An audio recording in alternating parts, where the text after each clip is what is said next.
17 സംവത്സരങ്ങൾക്ക് ശേഷം പെരുങ്കളിയാട്ടത്തിനൊരുങ്ങുന്ന കരിപ്പോടി ശ്രീ തിരൂർ മുച്ചലോട്ട് ഭഗവതി ക്ഷേത്രത്തിൽ അനുഷ്ഠാന പെരുമയിൽ ഊരാളൻ ആചാരപ്പെട്ടു. ചൊവ്വാഴ്ച ക്ഷേത്രസന്നിധിയിൽ ഭക്തിനിർഭരമായ അന്തരീക്ഷത്തിലാണ് ചടങ്ങുകൾ നടന്നത്. ചെമ്മനാട് സ്വദേശി അണിഞ്ഞ വാണിയൻ വീട്ടിൽ സുകുമാരൻ അണിഞ്ഞയാണ് ഊരാളനായി ആചാരപ്പെട്ടത്. ക്ഷേത്രത്തിൽ അന്തിതിരിയന്റെ പരികർമ്മിയായും അദ്ദേഹത്തിന്റെ അഭാവത്തിൽ അന്തിതിരിയന്റെ സുപ്രധാന ചുമതലകൾ മുടക്കം കൂടാതെ പൂർത്തീകരിക്കേണ്ടതും ഊരാളനാണ്.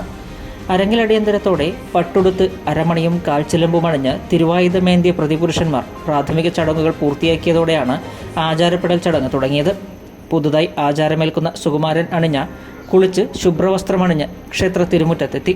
തുടർന്ന് മുച്ചലോട്ട് ഭഗവതിയുടെയും ഉപദേവതമാരുടെയും പ്രതിപുരുഷന്മാർ മഞ്ഞൾക്കുറി നൽകി ഊരാളനായി ആചാരപ്പെടുത്തി.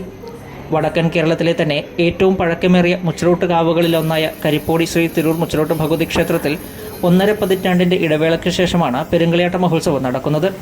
പെരുങ്കളിയാട്ടത്തിൻ്റെ മുന്നൊരുക്ക ഭാഗമായാണ് ആചാരപ്പെടൽ ചടങ്ങ് നടന്നത്. പെരുങ്കളിയാട്ടത്തിൻ്റെ ഫണ്ട് ശേഖരണോദ്ഘാടനവും നോട്ടീസ് പ്രകാശനവും ജൂലൈ 12 ഞായറാഴ്ച ഉച്ചകഴിഞ്ഞ് 2:30 ശ്രീശക്തി ഓഡിറ്റോറിയത്തിൽ നടക്കും. 2027 ജനുവരി 22 മുതൽ 27 വരെയാണ് പെരുങ്കളിയാട്ട മഹോത്സവം.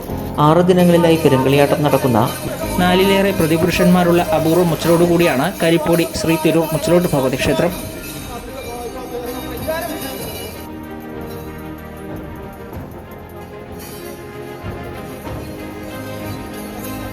Team social media Karippody.